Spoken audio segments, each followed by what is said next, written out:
I don't know how many you guys are star wars fans, but നിങ്ങൾ ആൻഡോർ കണ്ടിട്ടില്ല എന്നുണ്ടെങ്കിൽ ഉറപ്പായിട്ടും പോയി കാണുക. 100% ഞാൻ ഗ്യാരണ്ടി ആയിട്ട് പറയാമോ, അതൊരു കിടിലൻ ഐറ്റമാണ്. നമ്മൾ ഇത്രയും കാലം കണ്ട സ്റ്റാർ വാർസിൻ്റെ ഈ പറയുന്ന ഷോ പോലെയല്ല ആൻഡോർ. ആൻഡോർ പ്രൂവ് ചെയ്തിട്ടുണ്ട്. അതായത് you don't have to be a Jedi or skywalker for some മറ്റേ ലൈറ്റ് സേബർ ഷീറ്റ്, അതൊന്നും വേണമെന്നില്ല.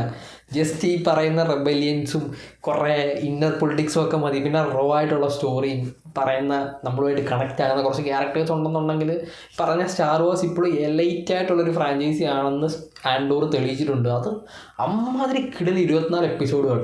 ഇത് എനിക്ക് തോന്നുന്നു ഈ 2 സീസൺ കൊണ്ട് ഇവർ ഫിനിഷ് ചെയ്ത് ഈ ഒരു സ്റ്റോറി. അതായത് ഇതിൻ്റെ ഒരു ഈ പ്രൊഡക്ഷൻ ടൈം എന്ന് വെച്ചാൽ ഭയങ്കര കൂടുതലാണ്. 3 വർഷത്തോളം എടുത്തിട്ടാണ് ഒരു സീസൺ ഇവർ ഫിനിഷ് ചെയ്യുന്നത്. അതുകൊണ്ട് അങ്ങോട്ട് പോകുന്തോറും ഈ സ്റ്റോറി വലിച്ച് നീട്ടിക്കൊണ്ട് പോകും.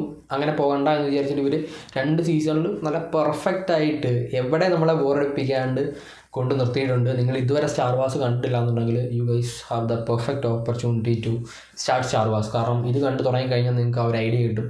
ഇത് കണ്ടിട്ട് റോഗ് 1 കാണുക, പിന്നെ ആ ഒരു ഒറിജിനൽ ട്രിയോളജി കാണുക. അങ്ങനെയാണെന്നുണ്ടെങ്കിൽ അതൊരു എക്സ്പീരിയൻസ് ആയിരിക്കും. ഒരു രക്ഷയില്ലാത്ത ഒരു കിടിലൻ സാധനം. സ്റ്റാർ വാർസ് ഫാൻസ് ഒന്ന് കമൻറ്റ് ചെയ്ത് കഴിഞ്ഞാൽ അതൊരു കിടിലൻ സംഭവിക്കണം.